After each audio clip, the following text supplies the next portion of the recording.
O Senhor esteja convosco. Proclamação do Evangelho de Jesus Cristo segundo João.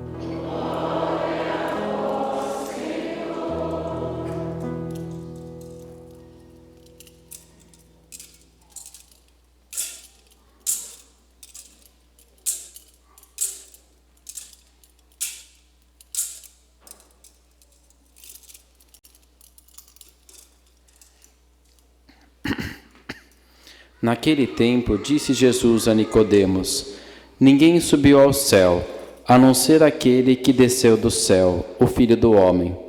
Do mesmo modo, como Moisés levantou a serpente no deserto, assim é necessário que o Filho do Homem seja levantado, para que todos os que nele crerem tenham a vida eterna. Pois Deus amou tanto o mundo, que deu o seu Filho unigênito, para que não morra todo o que nele crer, mas tem a vida eterna. De fato, Deus não enviou o seu Filho ao mundo para condenar o mundo, mas para que o mundo seja salvo por ele. Palavra da salvação.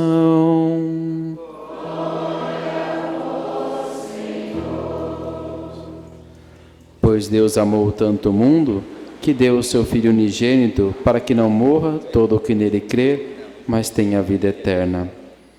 Eu saúdo com muita alegria a família do Benício, que está aqui na frente, e que foi batizado e crismado também em caráter de urgência no hospital, e que agora está aqui com a sua família para também completar os ritos do batismo e se colocar na presença de Jesus. O resumo do batismo é isso que nós lemos hoje. Deus amou tanto o mundo que deu seu Filho, para que não pereça todo aquele que nele crer, mas que tenha a vida eterna. É nesse amor de Jesus que todos nós somos batizados, no nosso batismo. Esse amor que nos garante a vida eterna. E que ele manifestou na sua cruz. Hoje, povo de Deus, nós comemoramos a festa da exaltação da Santa Cruz. Ela tem origem quando Santa Helena, mãe de Constantino, encontrou lá em Jerusalém as 3 cruzes, lá no Calvário, onde Jesus e os ladrões tinham sido crucificados, escavou e levou essas cruzes para Roma e dedicou uma basílica que está até hoje lá em Roma, Basílica da Santa Cruz, em Jerusalém, e que depois essa cruz foi perdida e novamente encontrada. E essa festa comemora esse grande símbolo da nossa fé. Todo lugar onde nós vamos, existe alguém cristão, nós encontramos o símbolo da Santa Cruz. A nossa igreja está cheia desses símbolos, todos os lugares, os países cristãos estão cheios do símbolo da cruz do Senhor. E o que significa a cruz, que é a nossa salvação? A cruz, em primeiro lugar, ela era um instrumento de tortura e de morte e de dor. Mas não é isso que nos salva na cruz. Não é a morte e a dor que nos salva na cruz. É o amor de Deus que Ele mostrou e derramou lá na cruz. É isso que nos salva. O amor de Deus transformou a cruz em um instrumento de salvação. Quando eu estava trabalhando no hospital, lá nos hospitais, tem às vezes ali, ele serve aquele chazinho assim, né, para as pessoas ali. E aí, eu lembro que tinha um professor meu, que estava saindo do plantão, ele foi lá pegar o chazinho que estava ali, e aí tomou assim, fez uma careta horrível, né? Eu falei, e aí, é bom? Eu falei, olha, para ser ruim desse jeito só pode fazer bem para a saúde, né? Então, e claro que a piada disso daí é que, óbvio que não é coisa que é ruim, o gosto não necessariamente faz bem para a saúde. Pode só simplesmente ser que o chá era só ruim e que também não fizesse bem para a saúde. O que torna a cruz amarga, a cruz dolorosa, em instrumento de salvação, não é o fato de ela ser amarga, dolorosa ou difícil. É o fato de que nela se manifesta o amor. Assim que a cruz salva. O significado da cruz nós vemos, em primeiro lugar, pela primeira leitura. A primeira leitura do povo hebreu no deserto, do povo de Israel, eles virando as costas para Deus e murmurando contra Ele, foram acometidos por serpentes. E aí, Deus manda que Moisés faça uma serpente de bronze e eles, olhando para a serpente, seriam salvos das picadas. É a manifestação do pecado deles. Eles, olhando para o que era o pecado deles, de desconfiança, de murmuração, eles seriam salvos. Então, em primeiro lugar, a cruz é isso. A cruz é a manifestação do pecado, do nosso pecado. O nosso pecado que levou o Filho de Deus à cruz. Essa cruz que nós levantamos todos os dias é a cruz do nosso pecado, que levou à condenação do Filho de Deus. É essa cruz que ele assumiu, mas ele assumiu por amor, e ele venceu. Como diz São Paulo, ele humilhou-se, obediente até a morte e morte de cruz, mas Deus o exaltou e o colocou à sua direita, por isso ao nome de Jesus se dobre todo o joelho, no céu, na terra e debaixo da terra. Ou seja, o nosso pecado, a dor, o sofrimento, não tem a última palavra. A última palavra é a da vitória de Jesus, vitorioso da cruz e através dela. Ele venceu a cruz e ele nos mostra que depois da cruz existe a salvação. Ele venceu, ele está vivo, e nós também sabemos que a cruz não é a última palavra, mas ela é só o caminho, não é o destino final, ela é só o caminho para a glória onde ele está, onde todo joelho se dobra. O povo de Israel devia aprender isso no deserto. Eles estavam também a caminho. O deserto era só um caminho, não era o destino final. O destino final era a terra prometida. Também a cruz é só um caminho. E é um caminho que é eficaz se a gente tem amor. E como que a gente pode fazer bem concretamente? 2 aspectos. Quando a gente encontra a cruz, ou a cruz é nossa, ou não é nossa. Se é uma cruz que não é nossa, que é uma cruz de alguém está na cruz, então como que a gente manifesta o amor? É estando presente ali, é estando próximo, e talvez até ajudando se estiver no nosso alcance. Lá no Senhor, no Calvário, estava próximo dele a sua mãe, o discípulo amado, São João, as santas mulheres. Eles estavam junto da cruz do Senhor. Não era exatamente eles que estavam na cruz, mas eles estavam lá com o Senhor. Eles não podiam fazer nada, mas eles podiam ficar lá com Ele.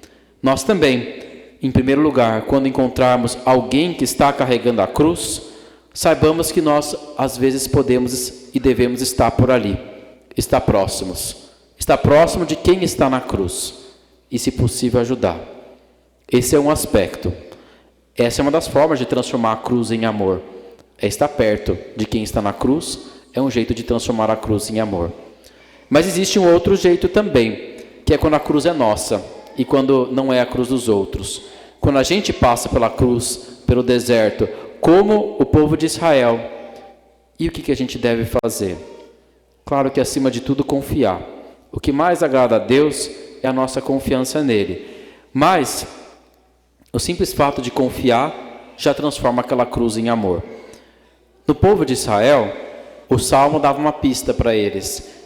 Em primeiro lugar, eles deviam lembrar-se das maravilhas que Deus tinha operado na vida deles. Deus tinha operado maravilhas no Egito. Eles deviam sempre lembrar-se disso. E nós também. Nós também, quando estivermos passando pela cruz, sempre lembremos das maravilhas que Deus operou em nosso favor. Isso nos ajuda, como ajudou o povo de Israel. Também o povo de Israel devia apoiar-se na esperança de chegar na terra prometida. Saber que aquela cruz não era o final, mas era só o caminho, o deserto. Então também nós podemos nos apoiar nisso. De que a cruz é temporária. De que a cruz não é a última palavra, mas a última palavra é a felicidade, a glória do Senhor.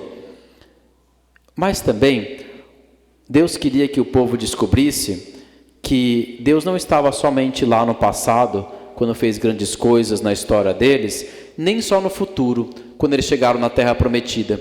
Deus estava caminhando junto com eles ali no deserto. E é isso que eles não percebiam, especialmente quando eles amaldiçoaram o maná. O maná era Deus que estava junto com eles, alimentando todos os dias. Aquela água que eles encontravam era o Senhor que estava junto com eles. A liderança de Moisés, que os protegia, que intercedia por eles, era o Senhor que os conduzia através de Moisés. Aquela nuvem escura que fazia sombra e que não permitia que o sol queimasse a pele deles, ou que a noite iluminava como uma coluna de fogo, era a presença de Deus. Mas é que Deus estava ali de maneira discreta, quando eles estavam passando num deserto. Assim também, nós na cruz, podemos reconhecer que Deus está ali presente, só que Ele está presente de maneira discreta, mas Ele está ali. Na cruz de Jesus, o Pai estava presente. Ele estava presente através da mãe dele, que estava ali aos pés da cruz. Estava presente através do seu amigo, São João, que estava ali, através da fé das santas mulheres. Quando a gente está passando pela cruz e a gente reconhece a proximidade de Deus, a gente também transforma aquela cruz em amor.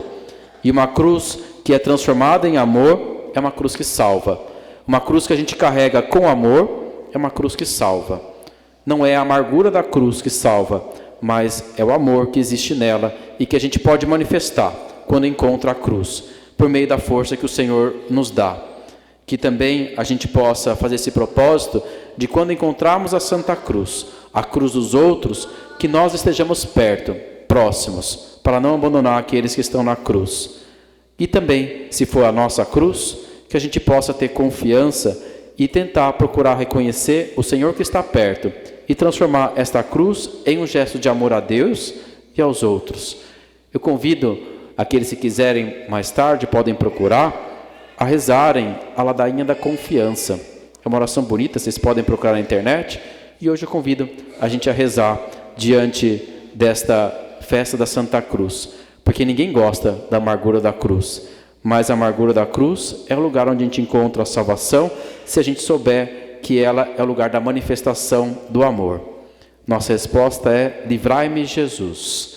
Livrai-me, Jesus, de acreditar que eu deva ganhar o vosso amor. Livrai-me, Jesus, do medo de não ser digno de amor, da falsa segurança de que eu tenho tudo o que é necessário, do medo de que confiar em vós me deixe mais indigente, de qualquer suspeita sobre as vossas palavras e as vossas promessas,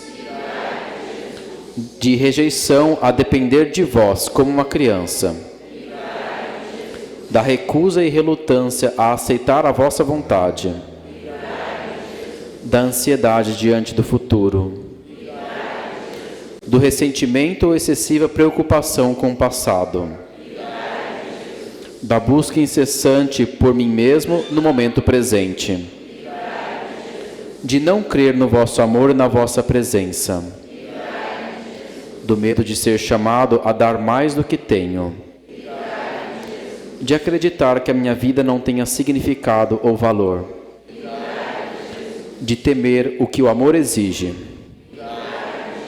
do desânimo. Vós que estáis sempre comigo, me sustentais e me amais. A resposta é: Jesus, eu confio em vós. Vosso amor é mais profundo que os meus pecados e minhas quedas e me transforma.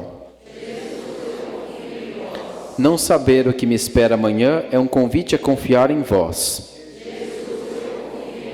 Estais comigo no meu sofrimento. Meu sofrimento unido ao vosso dará frutos nesta vida e na próxima. Não me deixareis órfão, estais presente na vossa igreja. Vosso projeto é melhor que qualquer outra coisa. Sempre me ouvis e na vossa bondade me respondeis. Dai-me a graça de aceitar o perdão e de perdoar os outros. Dai-me a força de que preciso para fazer o que me é confiado. Minha vida é um dom. Vós me ensinareis a confiar em vós. Vós sois meu Senhor e meu Deus. Eu sou o vosso amado. Amém.